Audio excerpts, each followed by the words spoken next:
Live broadcast from LaRouchepack.com. Today is the Ides of March 15th, 2013. My name is Matthew Ogden, and I'll be moderating tonight's proceedings. Now, as per Mr. LaRouche's request, we will be departing ever so slightly from our usual format tonight. Rather than waiting until after Mr. LaRouche's opening remarks to pose our first question, Mr. LaRouche has requested that we begin by reading a very important question that has come in from a high-level institutional contact in Washington, D.C. The questioner asks, Mr. LaRouche, General Martin Dempsey will be soon going to Russia to meet with his counterpart and attempt to put the U.S.-Russian relationship back on track.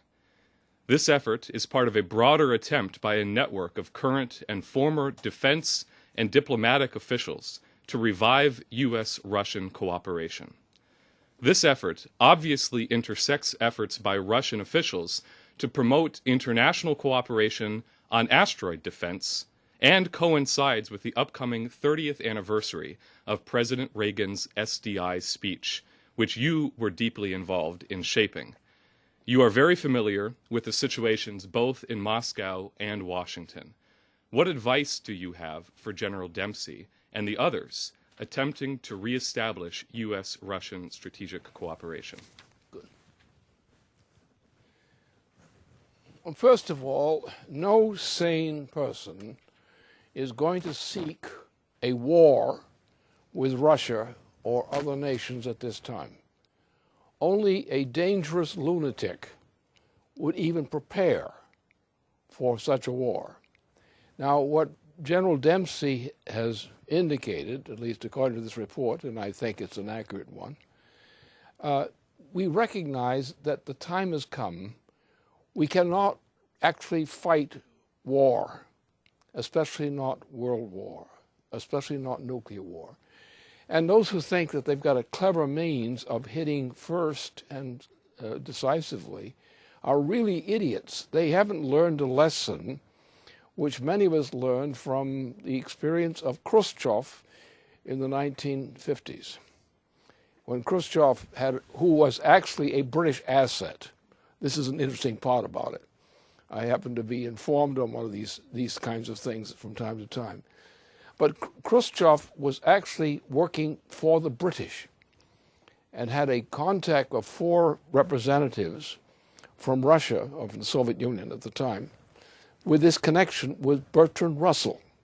So it was a Bertrand Russell operation, and it was a scheme worked out partly by the British interests at that time. I came across it back in the 1970s when I got access into these nice little secrets. But we've come to a point now that it is impossible to conduct a thermonuclear war the way that some people in Washington are talking about it and in London. Because there are 2 ways. One way is, as you hear about in reports, that the United States has a clean weapon system of nuclear weapons which will preempt and take everything out, including the Russians. They're idiots. And as the Khrushchev, or the Khrushchev operation back then indicates, what did Khrushchev do? He was ready to set off this great demonstration, nuclear war. But it was not quite what it was intended to be. This involved the Cuba crisis. And what happened? In the end, Khrushchev took his nuclear weapon. It was actually a nuclear thermonuclear weapon. It was one of those mixed kinds of things. And he set it off in Siberia in a sort of a neutral territory. And this led a cloud over that entire area, a black cloud, with all flashes of lightning and so forth, the usual things you'd expect with such things. And it set it off.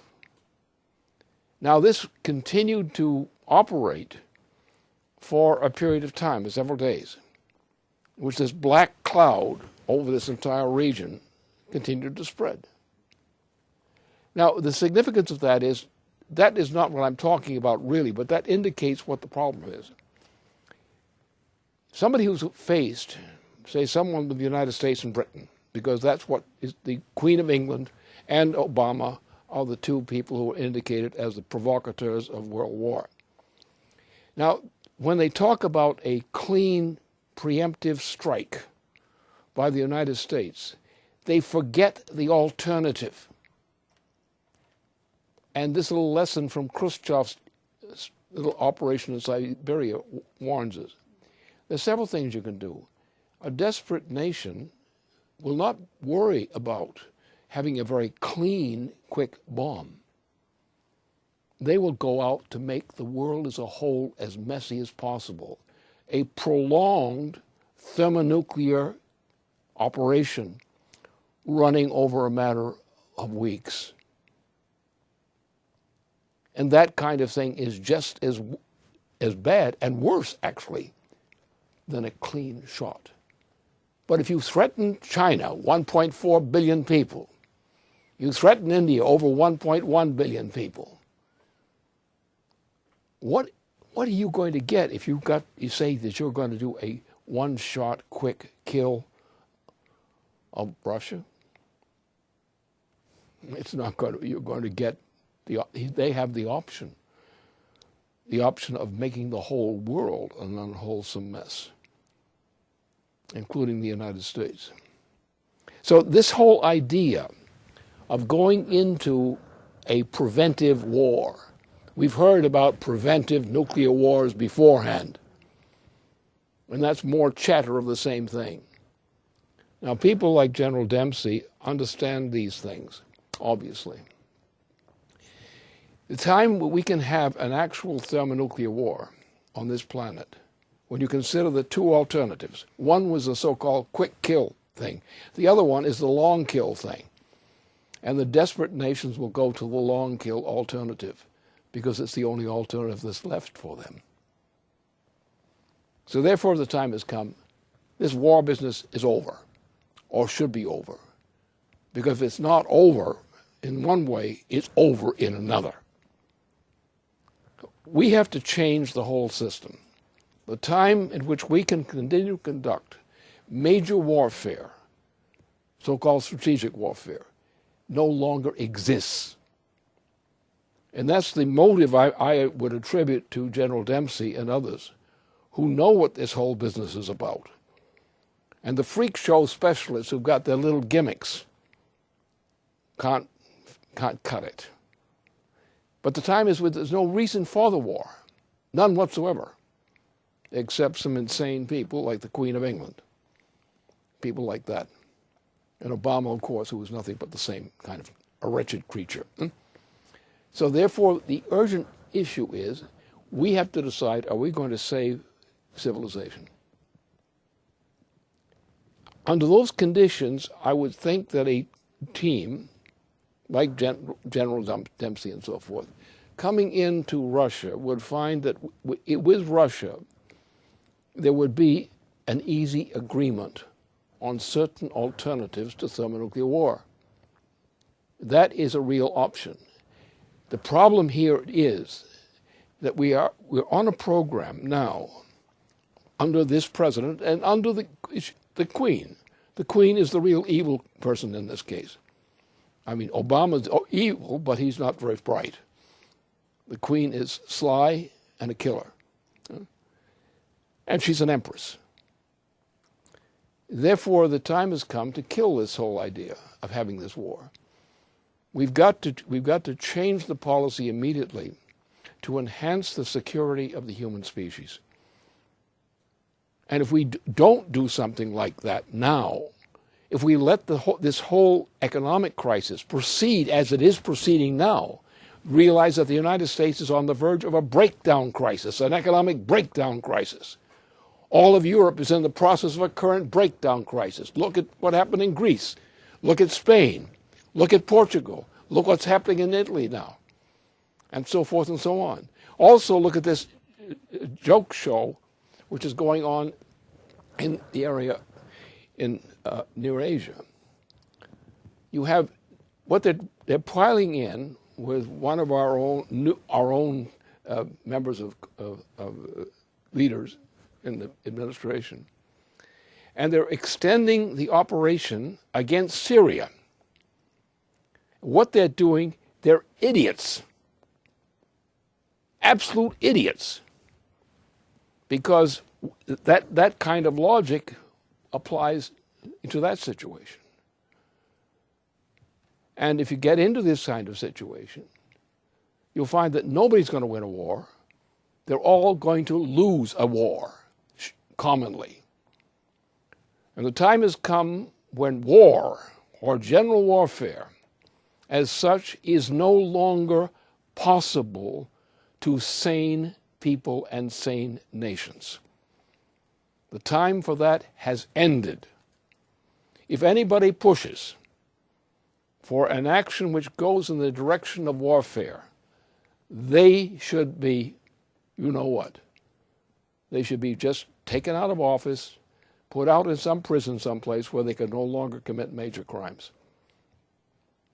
But this thing that proposed by this group is absolutely necessary. And the people involved in this group's meetings are the right people. But what we have to do is we have to bring all of these leading nations, which includes China, 1.4 billion people. That's not a joke, buddy. India, at least 1.1 billion people. That's not a joke either. And the time has come, we've got to rebuild the world, not destroy it. The time has come to end what's called the oligarchical system. And there's no other alternative. And anyone who wants to start a war is a criminal. And probably also insane. We know what the Queen's attitude is. Well, she is a criminal, as far as I'm concerned. What she's done already. This woman, and this is important to understand this, this woman has run a campaign whose purpose is to reduce the human population from 7 billion people to the order of 1 at a rapid rate. She is the one who's proposed the extermination of 6 billion of 7 billion people on this planet. She is the one who controls this ape we have called Obama. He's an idiot, essentially, in the end. She is the serious and represents the serious forces of evil. And evil is if you propose to reduce the human population from 7 billion people to approximately 1 at your best shot. What are you? Hitler's a piker compared to you. And the time has come, therefore, we've got to end this business of warfare. We may have police actions that have to be taken where threats are made. But the only reason for that kind of combat is to eliminate threats to general peace. And that can be done. And General Dempsey typifies the kind of people from our own country and from other countries who understand this problem. We can no longer have general warfare. Well, the systems we have don't allow it. The condition of the human species is such, we can't allow it. And that action has to be taken now. And anybody in the United States government who doesn't agree should be thrown out of office now, while we still have it in the United States to save.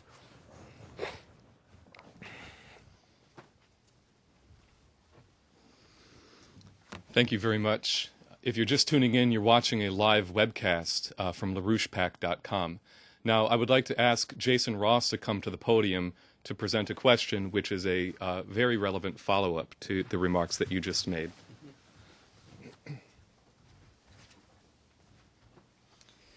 On events in Russia, just this Tuesday, March 12th, the Russian Federation Council held a special meeting which called for cooperative planetary defense as a mission for the world, on asteroids, comets.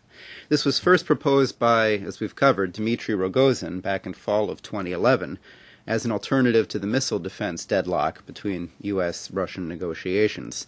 Rogozin called it the strategic defense of Earth, purposefully relating to the Strategic Defense Initiative of Reagan, which was the initiative to defend against nuclear war then.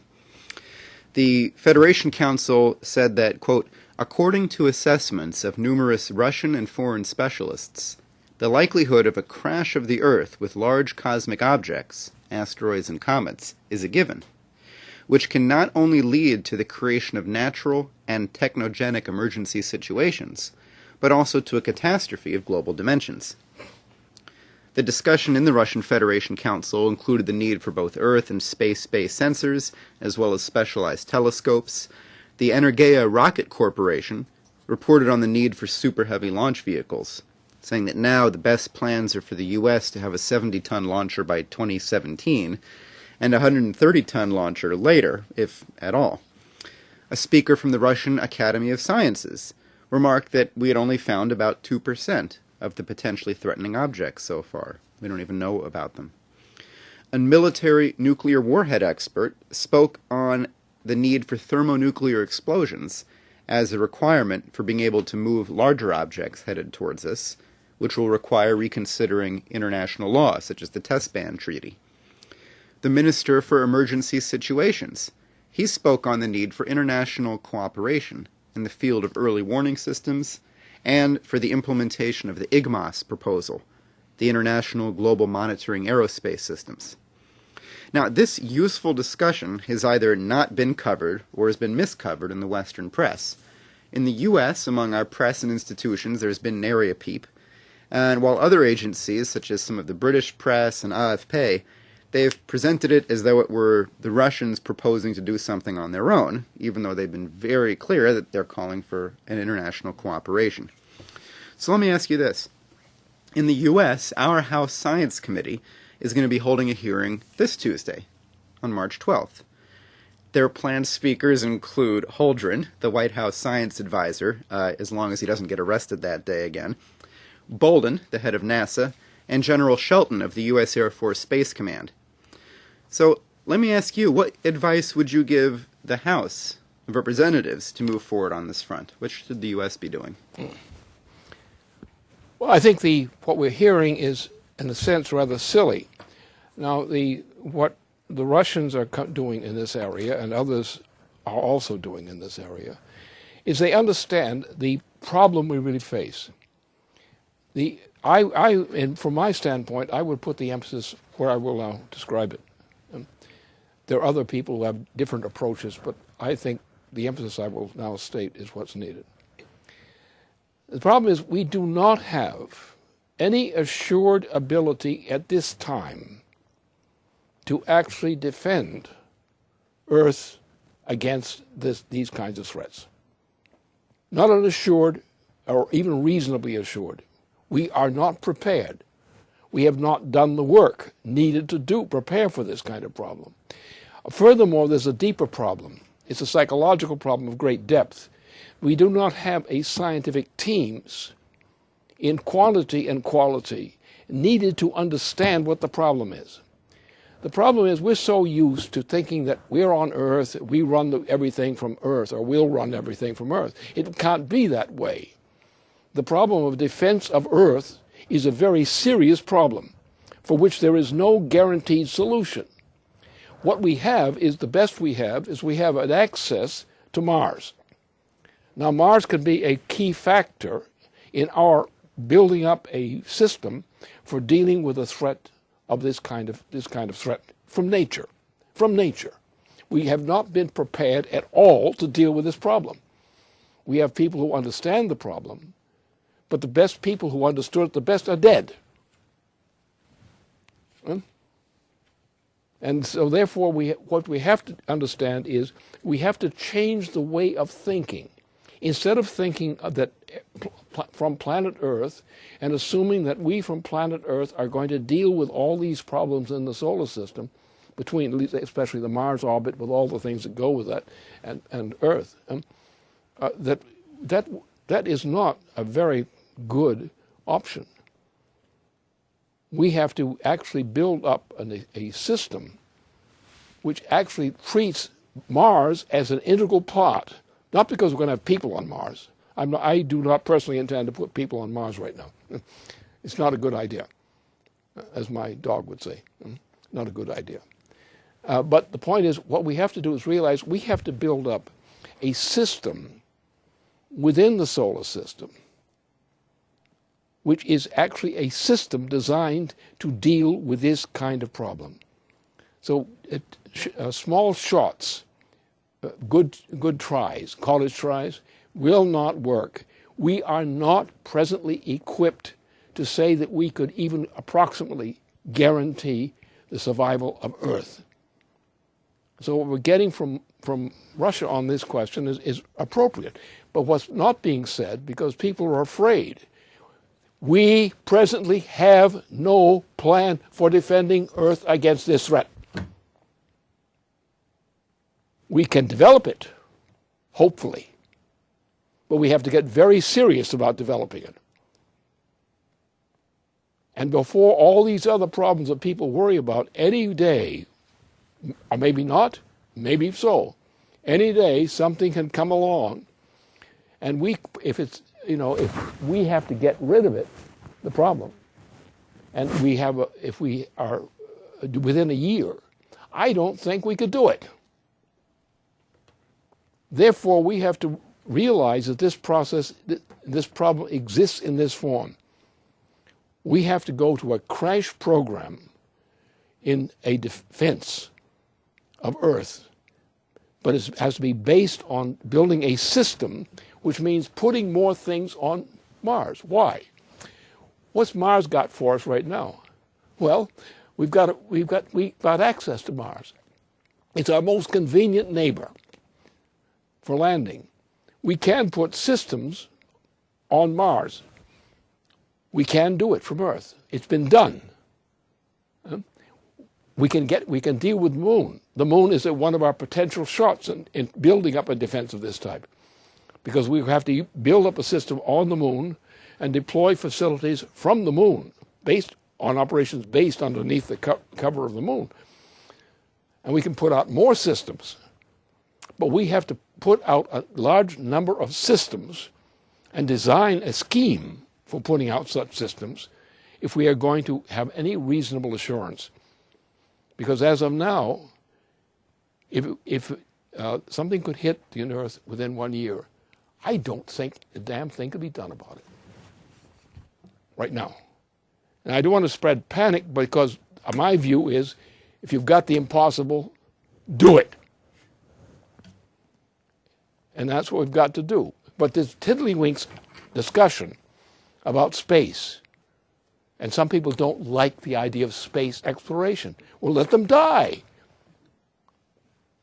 Let them die. Don't take us with them. We have to go run a crash program of development.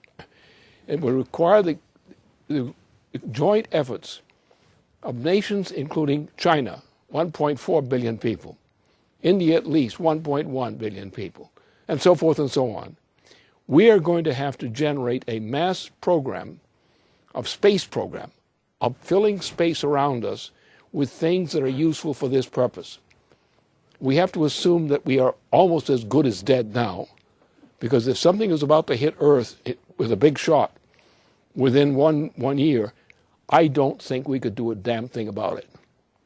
But we're not going to approach it on that standpoint. We're going to say we're going to solve the problem. And we're going to do whatever is necessary to solve the problem. And we're going to base ourselves, the first thing we're going to do, expand NASA immediately, full threat, and get the full Mars program underway. Because our communication system with Mars is very useful for us. It's a place we can communicate with. It's a good place to start with. And therefore, at that point, we have to get a system going in operation so that we can prepare to deploy instruments which will be useful in the defense of Earth. And the time has come, we've got to do that. No more war, and now let's defend Earth from the threats of big rocks and similar things, which are just waiting to take us all out. If they're big enough, they'll take us all out in 1 year.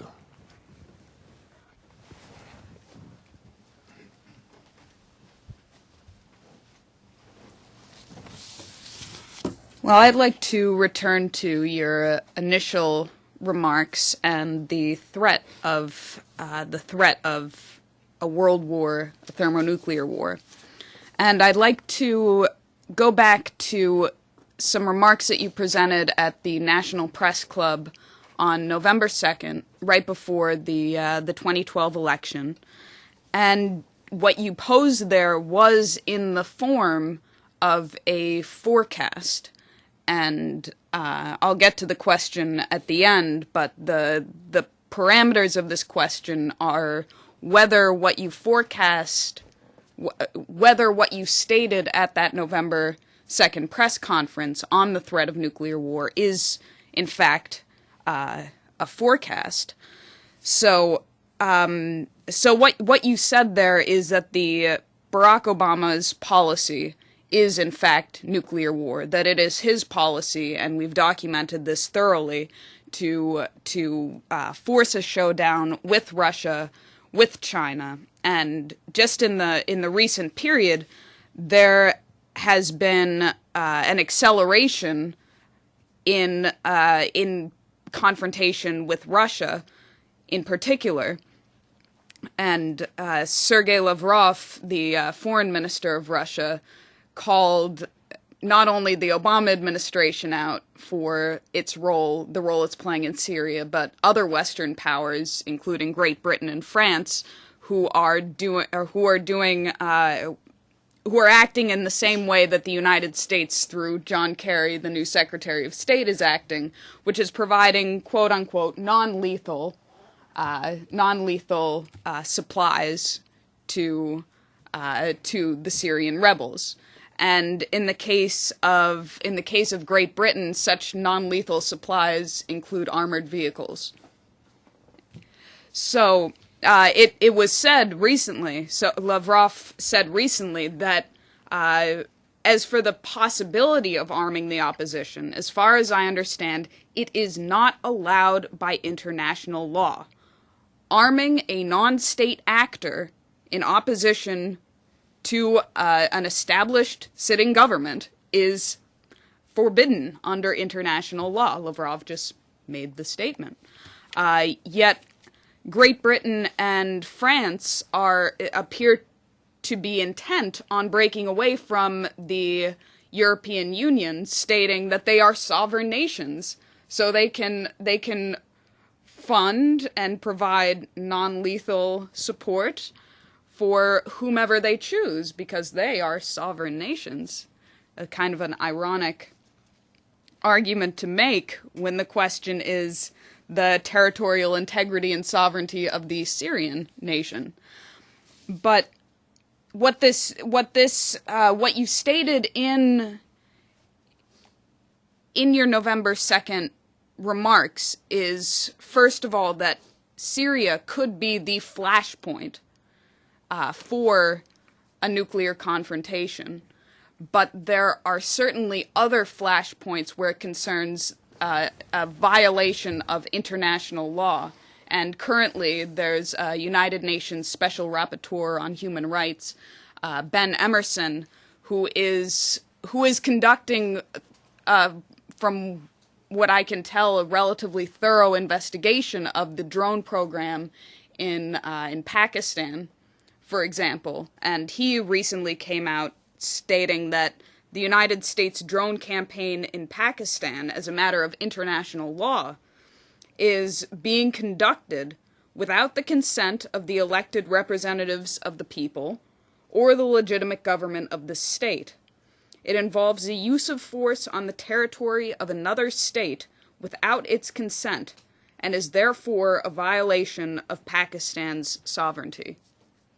So these are the actions that are being taken currently by the Obama administration with the international drone program, as Ben Emerson identifies, in Pakistan, with what the United States, in collaboration with Great Britain and France, are doing now in Syria. I wonder what kind of entente you'd call that this time around. But, so the question goes back to your press conference. You stated there in the form of a forecast that the Obama policy is thermonuclear war. Is that in fact a forecast? And if so, how should it be treated as a forecast? Well, you got to get beyond the usual assumptions and descriptions of what the issues are, because that is childish nonsense. Now, the intention is the British Queen is the one who set the policy. The British Queen actually represents an empress. She is not the master of the Britons alone. She is actually the controller of much of the majority of the population of the planet, which is under her power. Obama is her stooge, her personal stooge. And Tony Blair is the one who represents her in controlling Obama. Obama's a stooge, a dupe, an idiot who works for Tony Blair, who is in and out of Chicago in order to steer this process. He's a mass murderer. He's unfit for this planet, let alone any nation. And Tony Blair is the one who did the long war in Iraq. And the long war in Iraq is the cause of all of this problem in that region of the world. He did it. He's a liar. He's a degenerate of the worst kind. Just read his record. Read his policy on war. Read his policy on culture. This man is unfit to crawl the surface of this planet. Maybe we can find some very deep place where it'll be more comfortable, where the temperature will be suitable to his needs.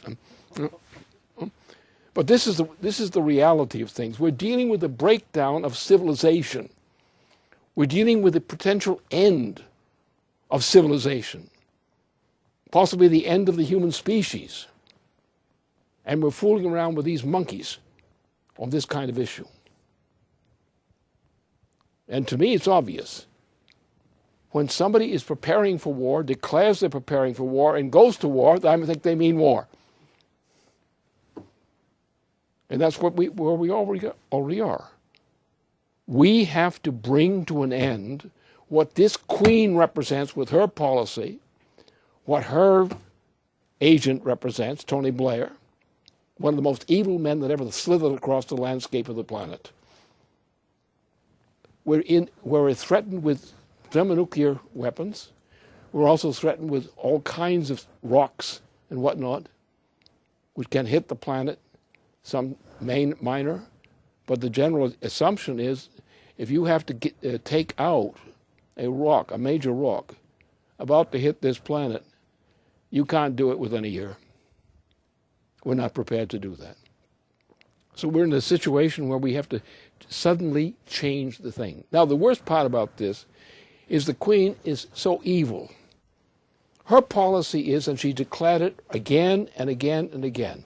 She declared it in Denmark. She declared it in her own base. She had large conferences of who this, who that, on this basis. She has said she intends to bring about the extinction of up to 6 billion people. That's her intention. She said so. She is conducting policies in the United States of various kinds, which mean genocide in the United States. So this woman is evil. Her policies can only be uttered by her as the voice of evil. If you are proposing to reduce the human population from 7 billion people to approximately 1 billion people in a short period of time, which is what she's proposed, and she mobilized her forces in Britain for that, they're pushing this all over the United States. The same thing. So this woman is evil because what she proposes is evil. Her agent, Tony Blair, is evil. He's in and out of Chicago all the time. He's one of the most evil men on this planet. And he vows that. So we've got to put some kind of restraints on people who are like that, who have too much power and too much influence. We're at that point. This civilization, this population, this planetary population can go extinct. I'm not proposing that it happen. I'm trying to defend it against it. But this is where we are. And then we have to change the policy on this planet. We have to eliminate the policies of the Tony Blairs, the policies of the Queen of England, and similar people. We've got to eliminate them from power. Let them go someplace where they're safe. But don't give them the power to kill en masse. Because, as I said on the question of projectiles, there's nothing we can do about that right now, except prepare to hope that it doesn't hit us with an ear, and hope that, but sometime beyond that, we will have an effective defense in place. We have to think that way. We have to think about the human species, the welfare of the human species. We've got to think about their education, their orientation. We just cannot go on this way. We have to at once stand up on our hind legs and say, we are not going to let this happen. And what Dempsey is attempting to do in his visit to Russia with people like Lavrov is a very important step. China is very important in this matter. And I think that's the answer. We have to get that policy through. We have to get people who have the contrary policy out of office. If we don't pull them out of office, we are committing the crime by allowing them to stay in office.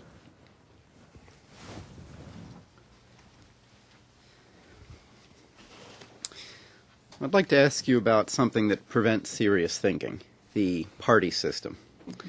Now, last year at your 90th birthday party, you spoke on the need to eliminate partisan politics. But, if people complain about how the two parties are the same and suggest we need more parties, that's not an answer, because you can have partisan politics with many parties. At your birthday party, you spoke about how George Washington warned of the dangers of a party system at the founding of our republic. At that time, you said, I'm quoting you here, "And I think the time has come to eliminate the party system." This citizen would be called upon not to decide whose butt he wants to kiss, but rather what the issues are and programs that this citizen wishes to express. We want to engage the citizen in the dialogue. We don't want to take the competition between groups of citizens. We want the citizen to force the reality that he or she is voting for the government. And what the citizens do in voting for the government will determine the fate of the nation. We want to confront the citizen with the responsibility of his being accountable, or her being accountable, for the responsibility of what government is and what it becomes. We have to force responsibility upon the individual citizen as a citizen, not as a sucker playing into some kind of game. Now, it seems that your birthday desire is being fulfilled. After the D.C. court ruling on the unconstitutionality of the National Labor Relations Board, we've seen an increasing fracturing of partisan lines. A few examples. The first would be Rand Paul's filibuster on Obama's use of drones.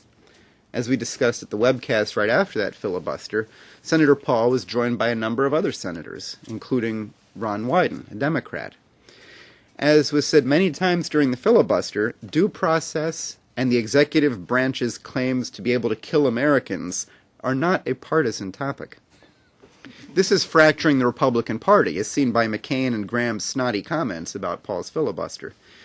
Senator Paul has now introduced Senate Bill 505, which will prohibit drone killings of Americans in the U.S., the sort of thing you wouldn't think we need a law for, but with Obama as president. Now, the sequester, which was initiated by President Obama, who recently threatened Bob Woodward for pointing that out, it's being used now. Obama's using it to push through cuts in Social Security. in supposedly his own party, 107 of the 200 House Democrats have said they oppose any cuts in benefits or changes in retirement age, etc. And 132 out of the 200 have simply come out in opposition to any benefit cuts. Congressman John Conyers has introduced Bill H.R. 900, the Cancel the Sequester Act of 2013. Its operative clause reads, and this is probably the shortest bill ever in the Congress, it reads, Section 251A of the Balanced Budget and Emergency Deficit Control Act of 1985 is repealed. That's really all it takes. Now, 8 Democrats, considered to be liberal Democrats, have sent a letter to Obama, quoting Obama's statement in the State of the Union that we must enlist our values in this fight, to oppose his stonewalling behavior regarding drone use. They wrote him to ask that he release in an unclassified form the full legal basis of the executive branch claims of power. Senator Saxby Chambliss, the Republican co-chair of the Senate Intelligence Committee, reminded the White House that under law they have to share their intelligence activities with the Intelligence Committee. Senator Jay Rockefeller, a Democrat, concurred, saying that when he was finally able to go see some of the documents that the White House was making available in a very secretive manner, there was a minder from the White House watching him read the documents. Senator Rockefeller said, "That was an insult to me, and I kicked that person out." At a closed-door hearing where Rockefeller confronted Obama on the drone issue, Obama's, I suppose, hopefully he tried to make it a joke response, was that this isn't Dick Cheney we're talking about here. But unfortunately, just being in the Democratic Party as opposed to the Republican Party of Cheney isn't enough, Obama. Senator Wyden, the Democrat, also proposed continuing seeking the documents. Last one. Jane Harman, Democrat from California, former chair of the House Intelligence Committee, where she refused to act against Bush and Cheney's warrantless wiretapping. She stood up recently to oppose Obama, supposedly again in her party, saying that Rand Paul was right. So these examples, I think, are recent events that point out that the party structure is breaking down and the unanimity that used to prevent discussion of issues considered unwelcome is disappearing, that the quorum to suppress discussion is evaporating. So it looks like to some degree you're getting what you wanted. How do we take full advantage of this evaporation of the forced unanimity in party discussion? Well, there's a process going on which has a certain direction. It's not an assured direction, but it is a current direction of motion. The motion is a breakdown in the former organization for years of the party system. The party system itself is breaking down. Now, what form that will take is uncertain, but there is a certain direction indicated of what's going to happen. They don't want to be slaves, and they've been threatened. Anybody who's intelligent in politics in particular knows we're headed toward a Nazi or worse than Nazi dictatorship under Obama. That is clear. Now we have a head of the Senate who is not the nicest person in the system, and he is intimidating Republicans and Democrats in the Senate, or a number of them, into submitting. He's a thug. That's his specialty. And he was always a little bit thuggish, but recently he's gone to a much more extreme form of thuggism, or whatever that is, it means. So the situation is we have a very uncertain term right now, but the direction is a crumbling of the kind of party system which had dominated the United States for so many decades. Essentially since, in good part, since the assassination of the Kennedy brothers. So the time has come that this thing is crumbling. Now, what's going to determine the outcome? The thing that determines the kind of outcome we need is called optimism. And it's sometimes called popular optimism in various shades and degrees. That if the people of the United States feel that among them there are a growing percentile of the forces which are determined not to let this crap continue, that can be successful. unless something is done to upset that. Now, obviously, the tendency is for somebody in high office to try to make a coup d'etat of some kind within the system. That would be Obama, for example. Obama is willing to do anything. I mean, he has no brain power to speak of. He's just what he is. And if some intimidation could create a dictatorship launched by Obama with the backing of the Queen of England, who's the boss of the Obama, to ram something through in the nature of a coup d'etat, to ram a dictatorship into place. We are living on the edge of that contingency. Obama and the British Queen are both committed to a potential dictatorship, and given a chance and threatened enough, and they will do it. So therefore, your safety and life are already in danger by the very presence of this Queen and the presence of her stooge, Obama. And that's all he is. He's her stooge. He's the Queen's stooge. And he's run by Tony Blair. That kind of stuff. So therefore, we're in a situation where we have now a trend in the process where people are now reassembling themselves, re-examining themselves, and saying, we are not going to go with a fixed system. That's their general tendency. They don't want to go with a fixed system. They want some leg room. They want some maneuvering room. They want to change their policy. They don't like a party system too much. They've had enough of it or too much of it. And that's good. And what we have to do, my obligation among other citizens, is to support these kinds of leaders in political life. Those who are seriously concerned about what they should be doing, how they should be acting as citizens. And let's hope it works. And in the meantime, we all have to do the best we can to ensure that these citizens who are political figures are going to have the chance to come in their own terms, in their own time, a little bit pushed perhaps, but in those terms, to say, no, no, no, no more. When that happens, we will have a new nation, refreshed, and we will probably be minus the services of Obama.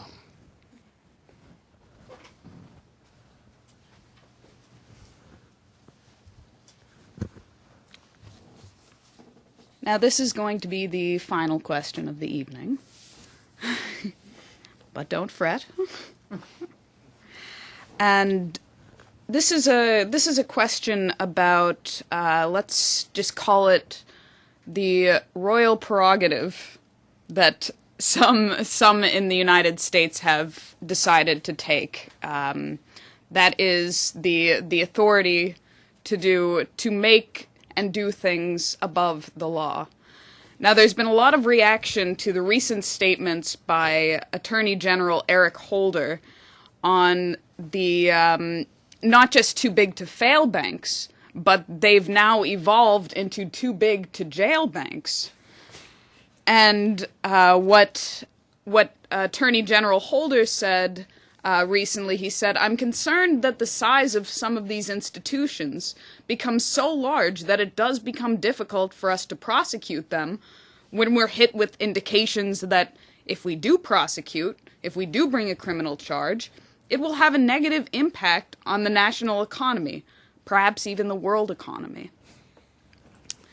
So it was noted in one article that at the bare minimum, this admission by Holder flies in the face of what Obama said during his presidential campaign, that Dodd-Frank would effectively it would cage these too big to fail banks so that they could never wreak the kind of havoc on the United States economy that they did during the financial crisis. And you can look up the quote. He says that Dodd-Frank provided the platform to make all these things happen, to make the flowers bloom and recoveries around the corner and other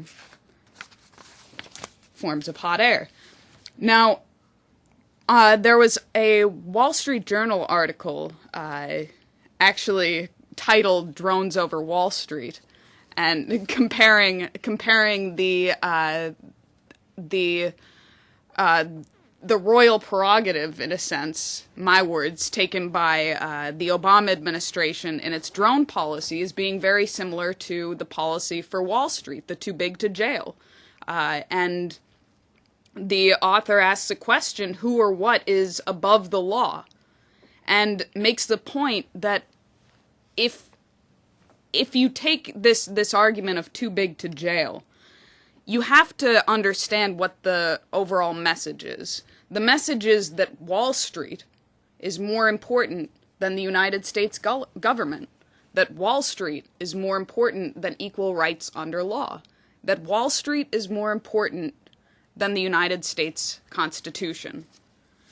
And that's been the message. Now, there was Jamie Dimon gave testimony today in the Congress on the London whale fail, and what was brought up in the course of that testimony were different cases where Jamie Dimon basically he chastised officials in J.P. Morgan for giving regulators too much information. He said those regulators don't need to know all those details in order to perform their jobs.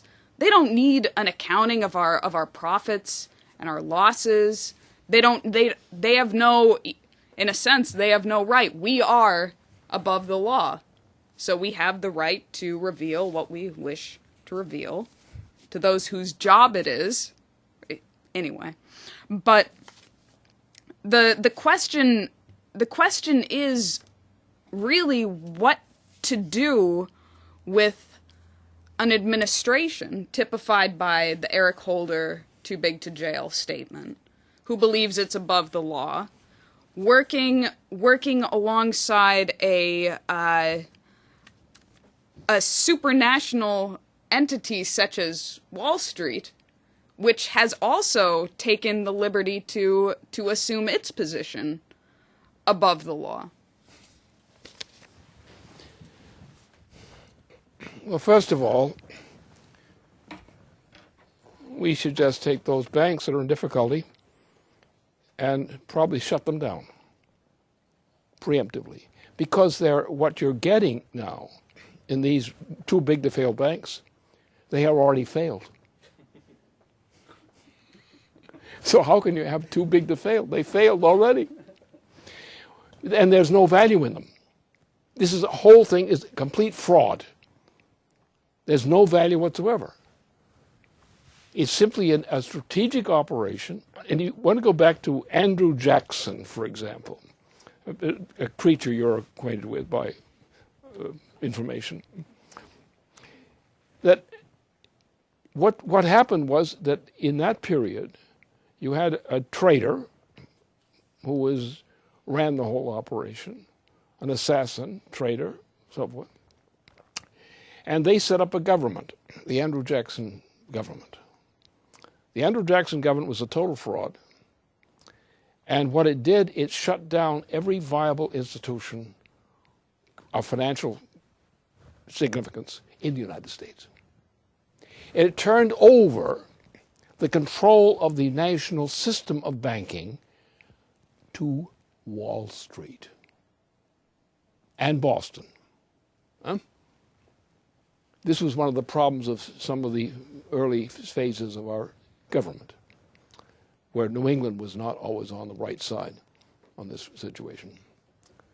So the point is that from that point on, the United States was controlled by Britain through Wall Street. And you take a name of the banks to represented Wall Street and Boston. Those banks were all controlled by the British monarchy. The whole operation, Andrew Jackson was a stooge of the British monarchy. As a matter of fact, he was an employee and subordinate to a trader, Aaron Burr, who was the killer who put Jackson into power as president. So What's happened now, we've come to the point, similar point, where the entire system of banking of the United States is so riddled with rot, there's nothing left there of value. Now, the only way we could save the United States is to foreclose on those banks which are too big to fail. They're too big to fail, we'll give them some help. We'll get them out of there. They're bankrupt. This whole crowd is worth nothing. Everything that Obama is protecting, it was worth nothing. Well, there's no value in this money. There's no value in this whatsoever. They're all bankrupt. If we were to impose Glass-Steagall now, today, those banks would all be wiped off the map, and we would all be happy and begin to be fed again. Not fed to something, but fed for something, or someone. The point is, the best thing that could happen to us is that all these banks go bankrupt without any ceremony. Okay, Butter, we know you're bankrupt, right? What do you got? We know what you got. It's worthless. You don't have any real assets. Bernanke doesn't have any assets. So therefore, we don't need him. We can just pass him over, cancel him, and install the Glass-Steagall banking system. The Glass-Steagall, Dodd-Frank did the dirty job. So Dodd-Frank is going to die. Good. We'll salvage what's worthwhile out of that whole system. We'll go into a Glass-Steagall system, and we will prosper. So the best thing could happen is all these banks that are too big to fail, let them fail immediately. And they're not worth anything. They don't have any real assets. All they have is the privilege of stealing. They don't earn money, they steal it. So the key to answer this, don't worry about it. Put in Glass-Steagall now. Put in a credit system to drive a recovery of the U.S. economy, and forget these banks. Get rid of them. They're trash. The only way you can save the United States actually is doing just that. And what you have is these guys are desperate. The British Queen, the French banking system, and so forth, they're all desperate. Because the truth is, none of them is worth anything. Cancel them. Shut them down. Put them to the test. Can they meet a Glass-Steagall standard? If they can't meet a Glass-Steagall standard, we have to shut them down. And because there is no value in this system that Bernanke is author of. Now, shut it down. And what we have to do is go immediately to Glass-Steagall, put it through immediately, put through an auxiliary system of credit. And that will set us on the road to recovery. It will be a difficult recovery because we've lost the resources, the productive resources.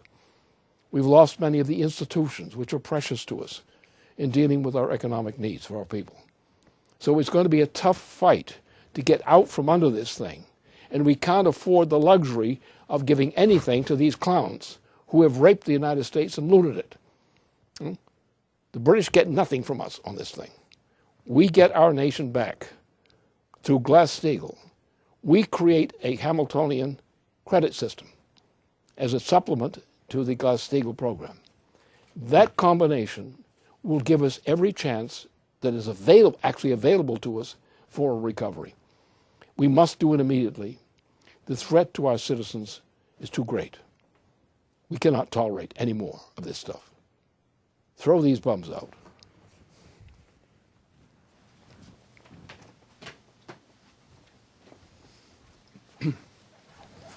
Thank you, Mr. LaRouche. Thank you, Jason. Thank you, Leandra. That brings our webcast to a conclusion. Thank you for watching. Good night.